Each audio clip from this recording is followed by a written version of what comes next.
Madrid, 1834. The king is gone, but your duty as a royal physician is not yet over. You've been summoned to the private chambers of the late King Ferdinand VII for a task so strange, so surreal, it makes you question your own sense of reality. Standing in front of you, Queen Regent Maria Christina's eyes are filled with tears as she presents you with a request that sends a chill through your bones. Your hands tremble as you step closer to the bed where Ferdinand's body lies in eerie stillness. Even in death, the man who ruled Spain with fear and suspicion seems to mock you from the grave. But your gaze isn't drawn to his face.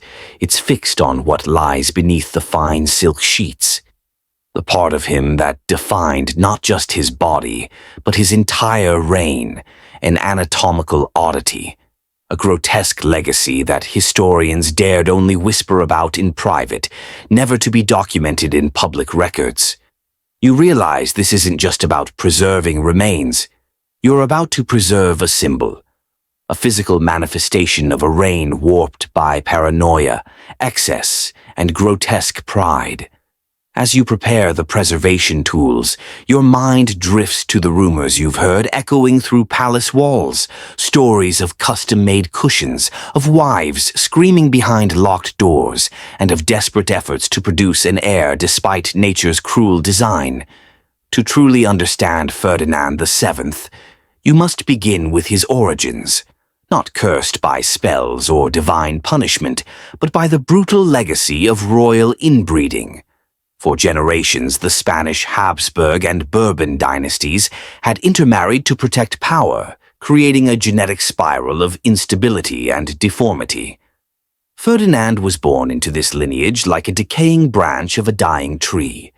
Born on October 14, 1784, at the El Escorial Palace, he was the son of Charles IV and Maria Luisa of Parma, first cousins whose marriage was more political strategy than love.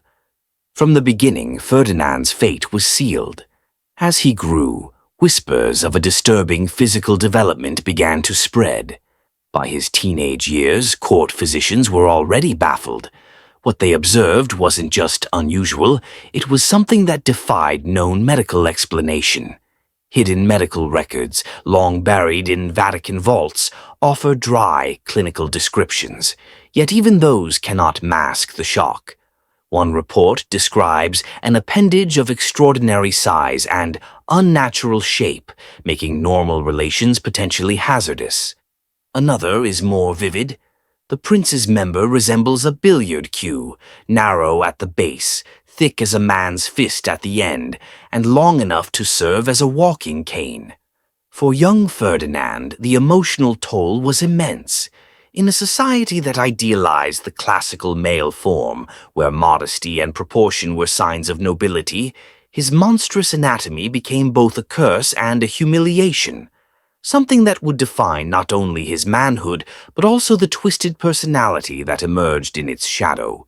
His youth was shaped by dysfunction, a childhood of paranoia, isolation, and shame. Not enough to break him, but enough to twist him. Enough to create a tyrant. Ferdinand's father, King Charles IV, was a man more interested in hunting than in governing. Passive and easily manipulated, he left the affairs of the state to others. His wife, Maria Luisa of Parma, was quite the opposite. Bold, impulsive, and infamous for her scandalous liaison with Manuel de Godoy, the true power behind the throne. As a child, young Ferdinand watched his mother openly humiliate his father.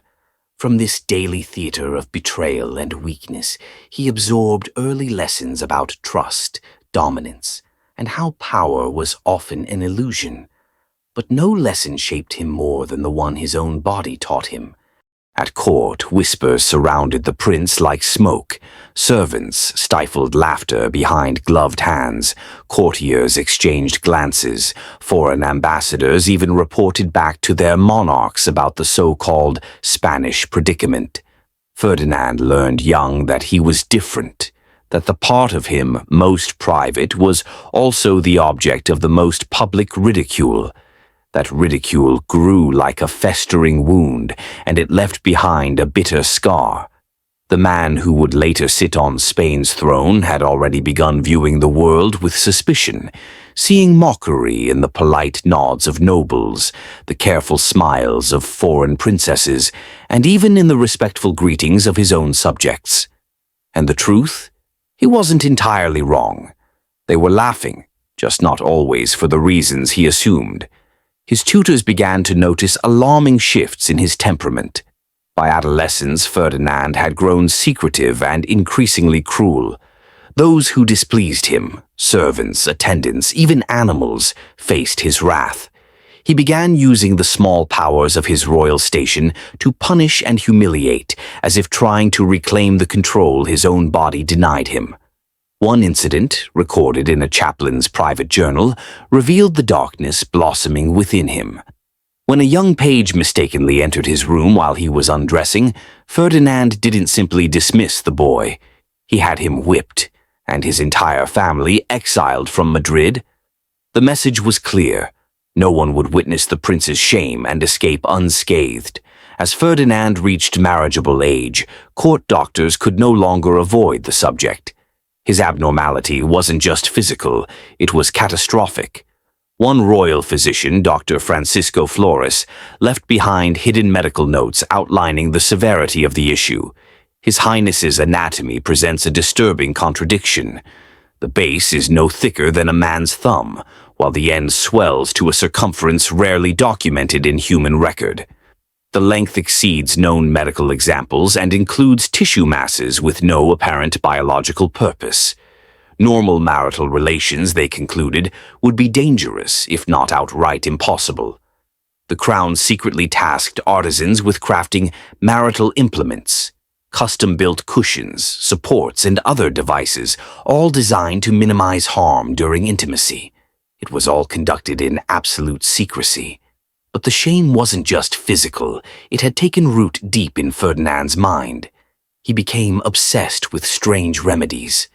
Miracle elixirs from the East, alchemical powders, tinctures made from crushed pearls, ground rhinoceros horn, and rare jungle roots, all promising to shrink, correct, or enhance what nature had grotesquely misdrawn.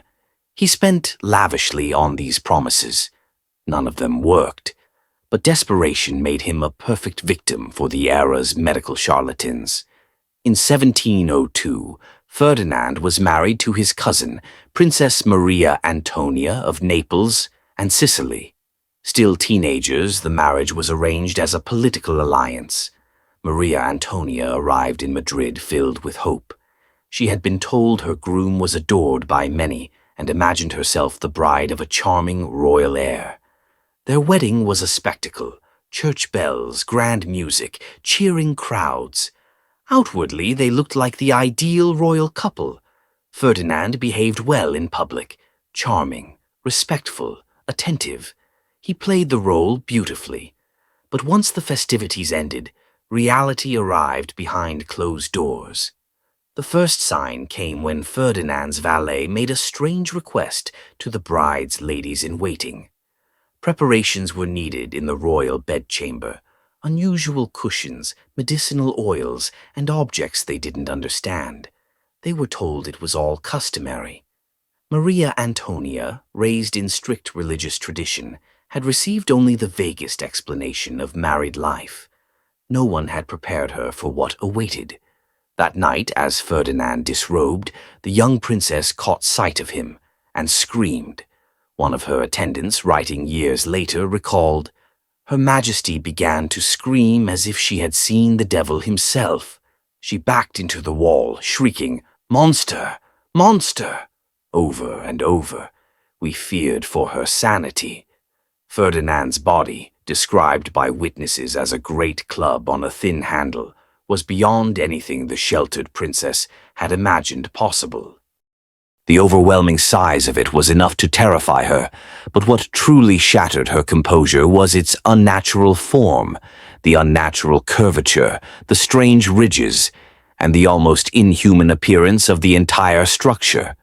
What followed that wedding night bore little resemblance to romance. It was more reminiscent of a clinical procedure.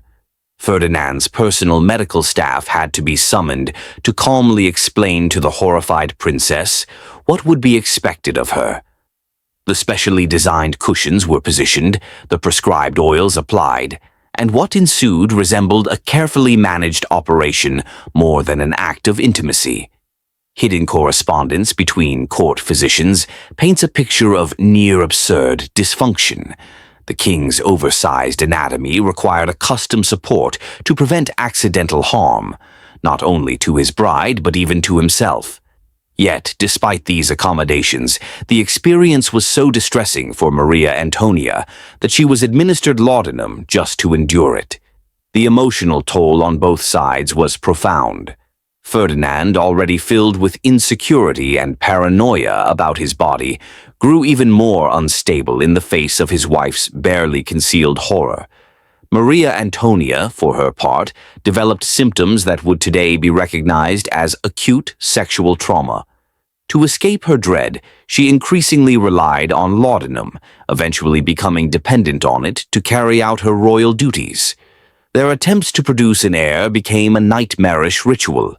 Ferdinand would call in his physicians to prepare the room, ensuring every implement was in place. Maria Antonia would be sedated to the point of compliance, but not unconscious. The act itself would proceed with mechanical precision, and afterward both would retreat to opposite ends of the palace, emotionally and physically drained. As time passed with no successful pregnancy, Ferdinand's desperation escalated. He became convinced that his wife's resistance was somehow responsible for their failure to conceive. In response, he commissioned the construction of special restraints designed to keep her in place during intimacy, straps and supports made from leather and silk, crafted by the same royal artisans who produced saddles and hunting gear. Obsessed with overcoming what he saw as cosmic misfortune, Ferdinand also began coordinating their encounters with lunar phases and astrological readings. He sought guidance from astronomers, mystics, and dubious healers who promised fertility through celestial alignment. Soon the palace became a stage for rituals, amulets, and potions, all promising to counteract the curse of the king's disfigurement. One particularly desperate effort involved a self-proclaimed sage from the East who assured Ferdinand that the unusual form of his anatomy was not a deformity, but a divine sign. A dragon's gift, he called it. The solution, the mystic claimed, lay in unlocking its potential through ceremonial acts and ancient techniques. For 3 months, the royal couple underwent elaborate rituals involving incense, chants, and exotic positions allegedly derived from ancient Eastern texts. Miraculously, Maria Antonia did conceive twice. The court celebrated, Ferdinand's spirits lifted, and all of Spain anticipated the birth of an heir. But each pregnancy ended in tragedy. The first miscarriage in 1804 occurred during the 4th month. The court physicians attributed the loss to the immense physical and emotional strain placed upon the queen's fragile health. What they truly meant, though never dared say aloud, was that Ferdinand's severe anatomical deformity had rendered intimacy so traumatizing that Maria Antonia's body could not sustain a pregnancy to term. The second miscarriage in 1805 was even more devastating than the first. This time, the queen carried the child nearly to full term, only to lose it during a harrowing and bloody labor that nearly took her life. Maria Antonia never truly recovered. Her dependence on laudanum became so severe that for the final 2 years of her life, she existed more as a shadow than as a person, silent, pale, and emotionally vacant. Ferdinand's reaction to these losses laid bare the extent of his cruelty and egocentrism. Rather than comforting his suffering wife, he became convinced that she was sabotaging their efforts to conceive. He accused her of secretly using substances to prevent pregnancy, of intentionally causing miscarriages, and of harboring liberal sympathies that, in his mind, made her unfit to bear a true Catholic heir. Whispers of these accusations floated through palace halls, further unraveling Maria Antonia's mental state. She began to believe she was cursed, that some unknown sin had damned her body to reject Ferdinand's seed. Her final months were filled with near-constant prayer, desperate for absolution for crimes she could not name and sins she never committed. When she died in May 1807, at just 21 years old, the official cause was listed as complications from fever and a delicate constitution. But those close to her knew the truth. She had been consumed by despair, her body and spirit crushed under the weight of sexual trauma, addiction, and unrelenting psychological torment. Even in death, Maria Antonia could not escape the dark orbit of Ferdinand's madness. Rumors quickly emerged that she had been poisoned, not by political enemies but by the king himself, who had grown weary of her failures and desired a new bride, one more likely to provide an heir. The mysterious death of the palace apothecary, found lifeless in his chambers just days after the queen's passing, only fueled these suspicions. A cryptic letter he had written vanished immediately into the hands of the king's agents. Some believed it contained a confession about drugs administered to the queen. Others thought it revealed unsettling truths about Ferdinand's condition and the horrors Maria Antonia had endured. Ferdinand's actions in the weeks following her death were damning.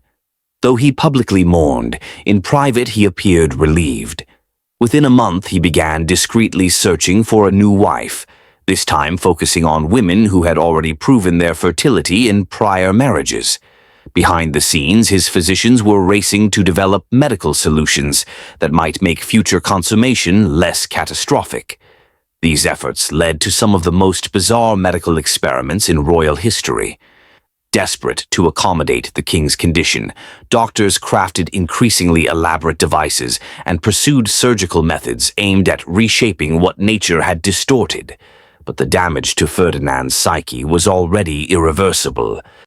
The trauma of his first marriage, combined with a lifelong insecurity about his body, had birthed a man incapable of empathy or healthy connection.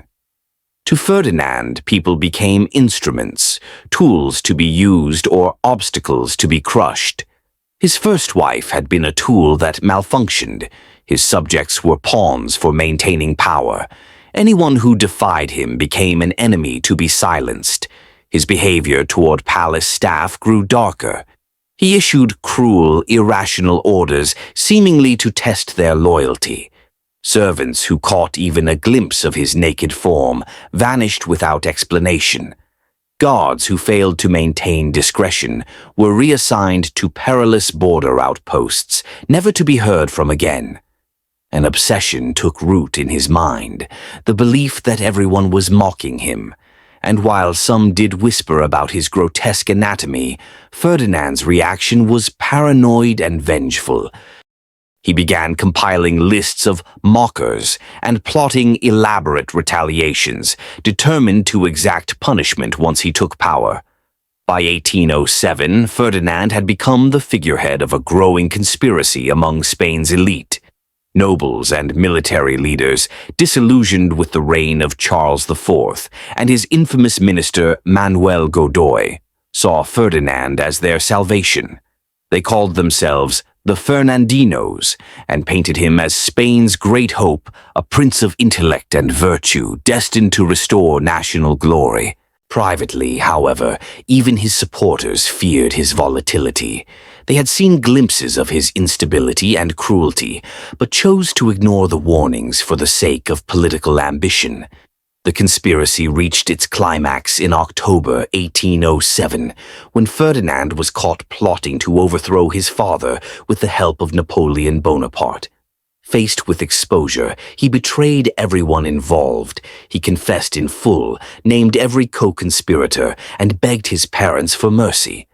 While his former allies faced exile or worse, Ferdinand once again demonstrated the ruthless self-preservation that would define his reign. As the political drama unfolded, Ferdinand's medical condition continued to deteriorate. His anatomy grew increasingly distorted.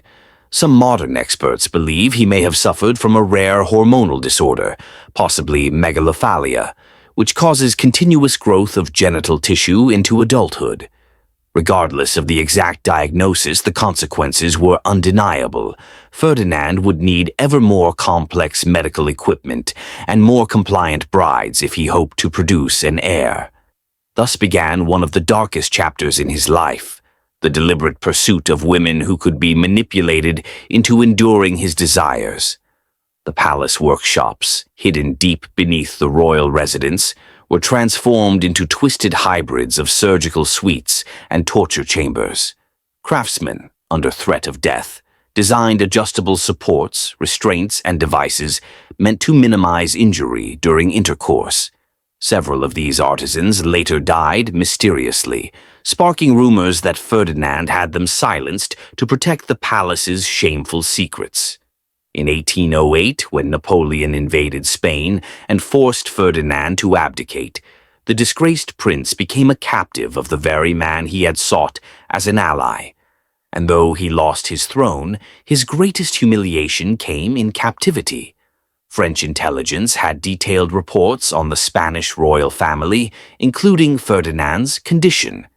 During his 6-year imprisonment at the Château de Valençay, French doctors, free from courtly restrictions, conducted exhaustive examinations. Their reports, found centuries later in Napoleonic archives, describe Ferdinand's anatomy in clinical horror, a grotesquely oversized and misshapen organ that seemed more monstrous than human. They hypothesized that a rare combination of genetic disorders had produced a perfect storm of physical dysfunction. Yet, even in exile, Ferdinand's focus remained unchanged. While Spaniards fought and died in his name, he spent his days writing letters to royal houses across Europe, searching for a wife who might accept his unique needs. His correspondence reveals a chilling disconnect from reality. While his country burned, Ferdinand obsessed over silk restraints and astrology charts, planning his next wedding night as if it were the only matter of state worth his attention. When Ferdinand returned to Spain in 1814, the public reception was unlike anything seen in Europe before. Crowds lined the streets, showering him with flowers, tears streaming down their faces, kneeling as his carriage rolled by. Children who had only known war laid eyes for the first time on the monarch their parents had sacrificed everything to bring back. Even the cobblestones of Madrid seemed to hum with celebration. Ferdinand smiled and waved, but his thoughts were elsewhere, far from state matters or rewarding the loyal. His focus was singular, to find a new wife who might finally bear him an heir. With the return of the king came what historians now call the ominous decade. But its darkness wasn't limited to politics. Ferdinand's private obsessions, his relentless and increasingly bizarre efforts to father a child, became deeply entangled with the fate of the nation. His personal failures were no longer private, they became national crises. One of his very first royal decrees upon returning was to commission a new series of marital instruments crafted by the most skilled artisans Europe could offer. Envoys were sent to Germany, Italy, and even the Ottoman Empire in search of masters who could discreetly design tools tailored to the king's unique condition. What resulted was a hidden archive of custom-crafted devices stored in the palace's most secret chambers, perhaps the most elaborate collection of royal sexual aids the 19th century had ever known. In 1816, Ferdinand married Maria Isabel of Portugal, another cousin, as was tradition in the ever-narrowing pool of European royalty. Just 19, she arrived in Spain, filled with the fragile optimism that many young princesses brought to their arranged unions. Her attendants had been warned in hushed tones of certain special requirements for the royal bedchamber, but no one could have prepared her for what lay ahead. The wedding itself was a pageant of opulence, an overwhelming spectacle intended to distract from the deep unease surrounding the king's failures. Ferdinand stood at the altar adorned in cloth of gold, his face strained with unease. In the days leading up to the ceremony, he had privately consulted not only doctors, but alchemists, and even a mysterious figure believed to be an Ottoman expert in unusual royal ailments, who had slipped into Madrid under cover of night. The wedding night was a catastrophe. Despite the elaborate preparations and countless consultations, Ferdinand's anatomical abnormality once again proved an unmovable obstacle. What unfolded behind closed doors resembled something closer to ritualized violence than romance. The palace echoed not with sighs but with cries.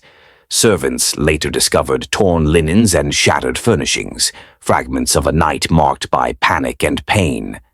From that night forward, Maria Isabel was never the same. Observers noted she developed a stammer and grew visibly tense in Ferdinand's presence. Palace doctors labeled her sudden fits as hysteria, though today's understanding would call them symptoms of trauma. Her maids often heard her scream in her sleep, haunted by nightmares of a monstrous figure in her chambers. Ferdinand, rather than showing sympathy, interpreted her fear as personal betrayal. His paranoia deepened. He believed Isabel mocked him in private, perhaps even conspiring with foreign powers to disgrace him. Her letters were intercepted. Her meals were tested for poison. Her rooms were searched for hidden messages. His sexual dysfunction had evolved into a full-fledged psychological disorder, one that infected every corner of governance. The pressure to conceive became a court-wide obsession, spiraling into surreal extremes. He summoned doctors, anatomical specialists, even sideshow performers who claimed knowledge of unique cases. And so the line between royal duty and personal madness vanished, leaving behind a king obsessed, a court complicit, and a nation in decline. The royal bedchamber during Ferdinand's reign transformed into a disturbing arena of medicalized intimacy, an experimental site where the line between human endurance and royal obsession was relentlessly crossed. One particularly unsettling account comes from a confidential journal kept by a palace physician. In it, the doctor describes how Ferdinand, driven by desperation, invited foreign experts to observe his private attempts at procreation. Anatomists from Germany and physicians from France were granted access to the king's most personal moments, effectively turning the royal bedroom into a grotesque theater of medical failure. These experts took extensive notes, produced anatomical sketches, and circulated their findings discreetly through European academic circles. Thus, Ferdinand's most intimate struggles became the subject of clinical fascination and international gossip. Queen Isabel, subjected to this humiliating cycle of voyeuristic scrutiny, began to deteriorate. She stopped eating properly, became dangerously emaciated, and developed a vacant, glassy stare that unnerved even her closest attendants. The young queen, once full of hope, became a spectral presence in the palace, more apparition than sovereign, trapped within the golden walls of her gilded cage. Ferdinand's personal afflictions were no longer confined to the bedroom. Their political repercussions were mounting. In the Americas, rebellious colonies pointed to the king's inability to produce an heir as evidence that divine favor had deserted the Bourbon dynasty. Revolutionary propaganda painted him as a feeble tyrant, his impotence a metaphor for a decaying empire. Ferdinand responded with characteristic suspicion and cruelty. He unleashed a new wave of purges, targeting anyone suspected of mocking his condition or sympathizing with colonial independence. The Inquisition, which he had reinstated, began prosecuting alleged sexual slander against the crown. In this climate of fear, even whispered conversations between spouses could result in imprisonment or worse. The king's obsession with secrecy grew absurd. Hidden passageways were installed throughout the palace so he could avoid detection while moving between his own chambers and Isabel's. Mirrors were positioned to catch eavesdroppers. A private network of informants monitored the court, their sole mission to track rumors about the royal couple's troubled union. Meanwhile, Isabel's health declined rapidly.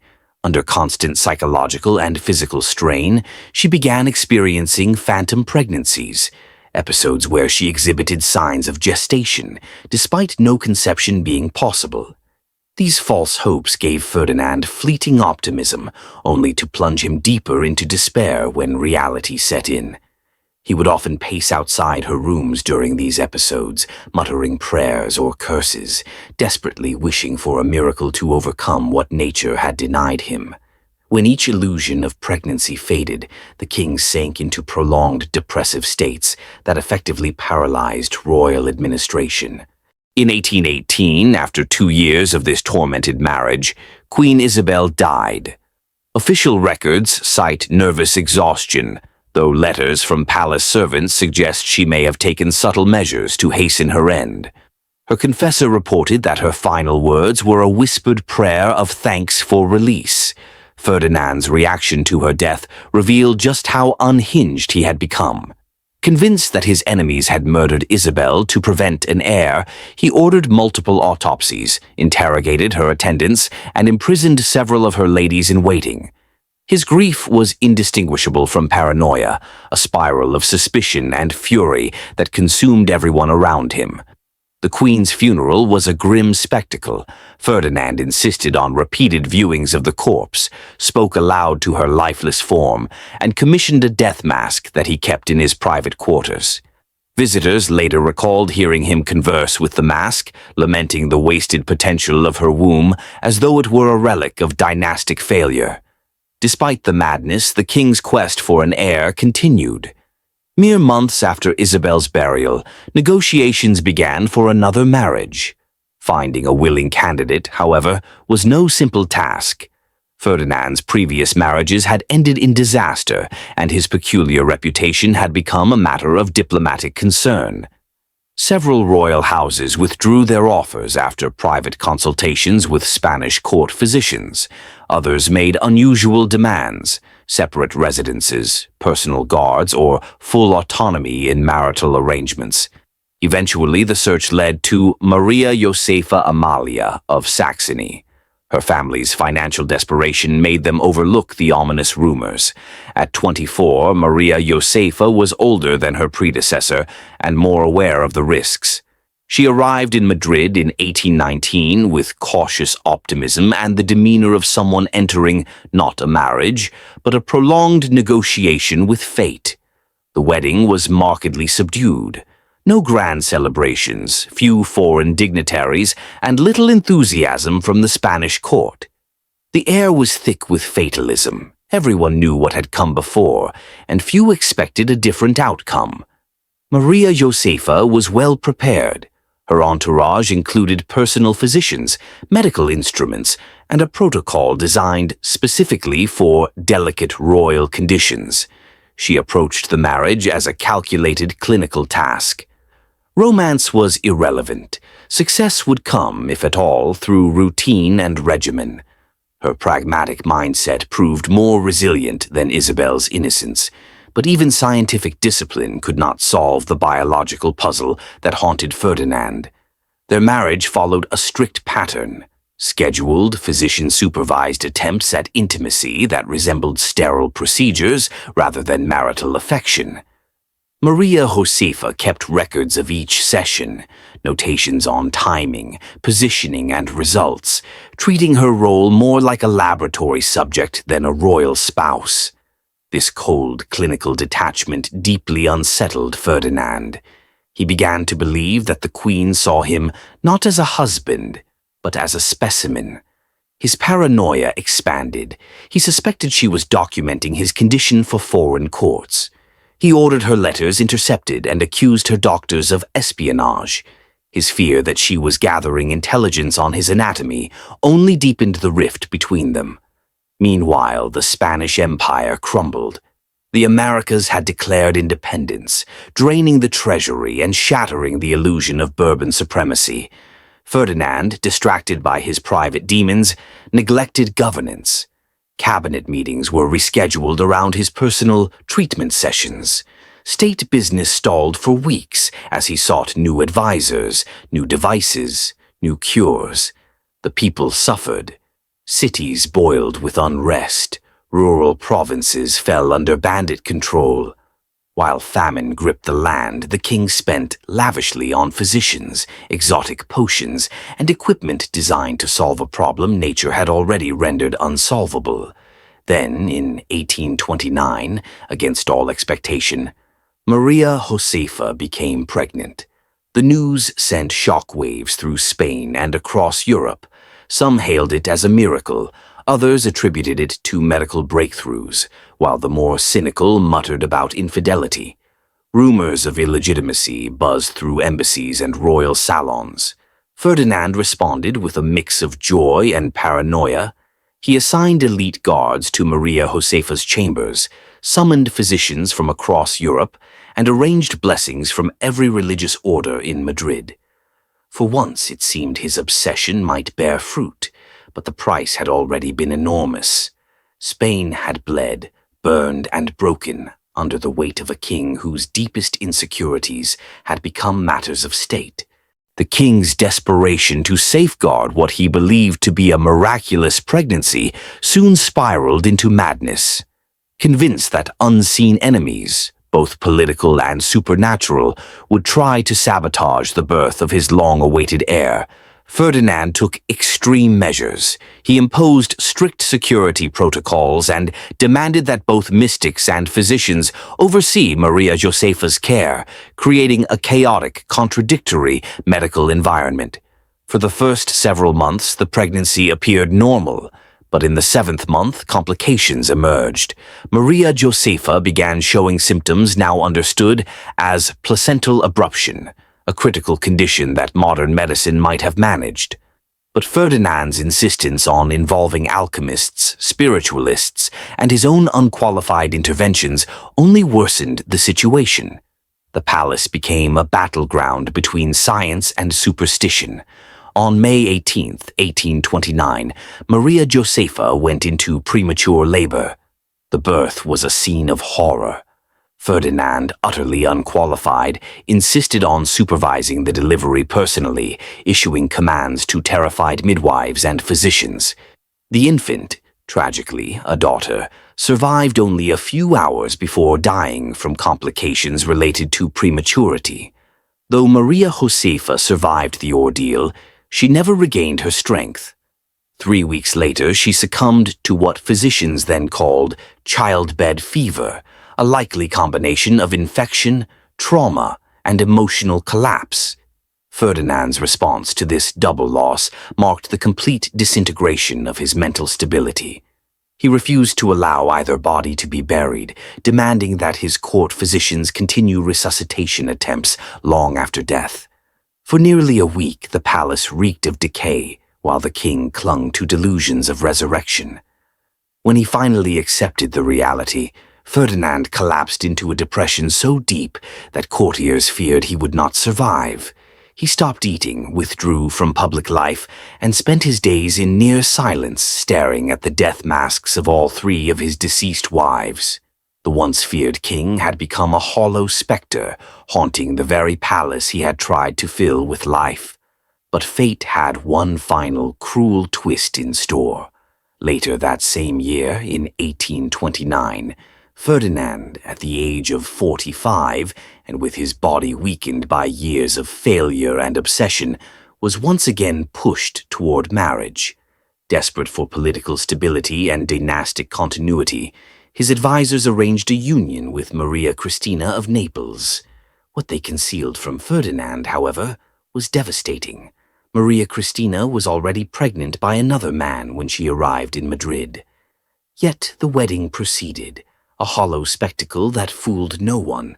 Maria Cristina was visibly with child as she walked down the aisle, but Ferdinand, either in denial or willingly complicit in the charade, chose to believe, publicly at least, that divine providence had finally answered his prayers. The birth of Isabella II in 1830 should have been a moment of triumph.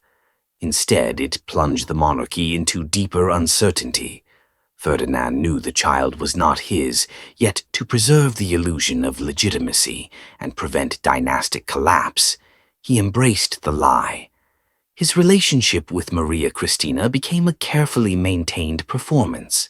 She offered him deference in public, and he clung to the appearance of paternal pride. Still, Ferdinand's obsession with producing a true heir did not wane. He resumed his fruitless attempts at intimacy, now with Maria Christina, under the same grim regime of scheduled encounters and medical supervision. These efforts, more desperate than ever, became pitiable displays of denial. Aging, weakened, and haunted by failure, he still hoped to defy biology and fate. By now, even his courtiers, long accustomed to royal madness, were stunned by the depths of the king's paranoia. Ferdinand feared that his own allies were conspiring to expose the truth of Isabella's parentage. He tightened palace security, censored correspondence, and demanded loyalty oaths that included recognition of the child as his legitimate heir. The final years of his reign were defined by secrecy, delusion, and decline, both personal and national. Ferdinand's sexual insecurities, once a private torment, had become a matter of statecraft, diplomacy, and deception. Spain, once a mighty empire, now lay weakened and embarrassed, ruled by a man whose deepest fears had shaped the fate of a nation. King Ferdinand's obsessive fear of betrayal reached new levels of delusion as he began storming into Queen Maria Christina's quarters at unpredictable hours. These intrusive inspections, often backed by armed guards, were designed to uncover supposed treasonous behavior, but only served to terrorize the queen and her attendants.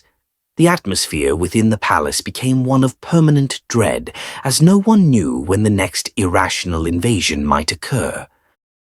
Driven by a need for control, Ferdinand had spy holes bored into the walls that separated his rooms from the queen's. From these crude openings, he would silently watch her for hours while she prayed, fed their child, or simply sat in solitude. These invasive habits transformed Maria Christina's existence into that of a captive. She moved through her own chambers with the guarded composure of someone under constant surveillance. Dining became another battleground of distrust. Ferdinand's food-tasting procedures turned into elaborate rituals, with testers forced to wait half an hour between bites and service to detect any slow-acting poisons.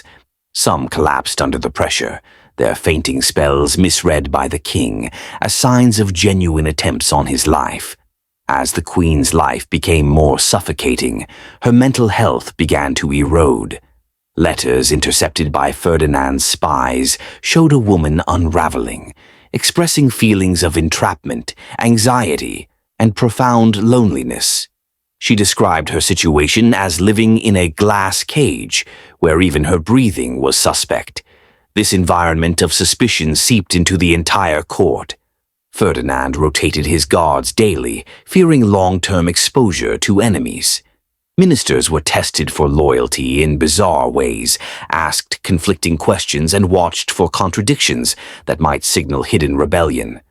The once formal and dignified Spanish court devolved into a space of whispered conversations and coded language, where one wrong word could lead to imprisonment. His relationship with the infant Isabella, a child he knew could not be biologically his, became another source of distress. Torn between affection and resentment, he stared at her obsessively, comparing her features with portraits of himself and men from Maria Christina's past. To justify his conflicted emotions, he consulted pseudoscientists and physiognomists who delivered vague assessments designed to appease him without triggering his rage. Ferdinand's control over the queen deepened. Servants were ordered to observe not just the content of her correspondence, but also her facial expressions while writing. Every aspect of her life was documented: how long she prayed, what she read, and who she spoke to. Despite this suffocating control, Maria Christina managed to maintain a composed public image, though her private writings, discovered centuries later, revealed emotional strain. In her diary, she likened herself to an actress who could never break character, even in my dreams. Internationally, concern grew. Ambassadors wrote home about the king's erratic behavior, and marriage alliances were delayed or cancelled. Ferdinand's dysfunction had become a geopolitical liability. Even innocent requests, like redecorating rooms, were viewed as suspicious. Compliments paid to the queen were parsed for hidden meanings. Religious devotion was questioned as potential foreign signaling. The economic toll was staggering. The palace budget hemorrhaged under the weight of multiple spy networks, food testers, and secret passage construction. These expenditures exacerbated the nation's financial collapse. Ferdinand, consumed by paranoia, suffered physical decline, insomnia, stomach ailments, and agitation noted by his physicians. His mind trapped him in a cycle of fear and delusion that only deepened with each imagined threat. Even his inner circle was not immune. He began suspecting family members, including his once loyal brother Don Carlos. Birthdays, once celebrations, became minefields of suspicion. The Queen's efforts to shield Isabella only worsened matters. Ferdinand viewed maternal affection as evidence of political grooming. Servants were left in an impossible bind, spying while maintaining the illusion of devotion. Many developed nervous disorders or fled, destabilizing palace operations. Newcomers, unfamiliar with the complex atmosphere, often made innocent errors that triggered Ferdinand's wrath. The king's desperate search for Isabella's true father became a grotesque obsession. He compiled records of every man Maria Cristina had ever met, comparing facial features, medical histories, and private letters. His chambers turned into a shrine to failure, filled with portraits of his deceased wives, failed medical instruments, and religious icons once believed to hold miraculous power. Visitors described an atmosphere of crushing sadness. Maria Cristina's health began to decline under the strain. She lost weight, suffered tremors, and lived in constant fear. In 1832, Ferdinand reached a new level of delusion, believing she might poison him through touch. He demanded invasive medical inspections before any physical contact, stripping the last remnants of dignity from their relationship. Foreign diplomats viewed Spain's decline with horror. Some governments began covertly supporting separatist movements, preparing for the eventual collapse of Ferdinand's regime. By 1833, the king's body finally began to mirror his fractured mind. His speeches became incoherent, filled with phantom conspiracies. His death came quietly, the anticlimax to a life consumed by obsession. The cause was listed as gout, but his doctors privately admitted he had simply worn out from decades of anxiety, dysfunction, and despair. The autopsy conducted in secret revealed the full extent of his physical affliction. His member, preserved in the Vatican archives, confirmed the descriptions, extreme in size and malformed in ways that made intimacy impossible. Scars suggested he had attempted crude self-surgery in his youth, trying to fix what nature had denied him. These secret, mutilating efforts had only worsened his condition. This anatomical relic, sealed from the public, remains one of history's strangest state secrets. Historians who have reviewed it describe a tragic fusion of physical deformity, shame, and unchecked power. Ferdinand II's legacy wasn't one of greatness but caution. His reign stands as proof that personal pathology, when left unchecked at the top, can devastate an entire nation. Spain, shattered by his rule, passed into the hands of Isabella II, whose very existence symbolized both the triumph and humiliation of her father's twisted legacy. The king's story is a painful testament to how deeply private failings can scar public life, and how one man's inability to conquer himself can end up destroying everything around him.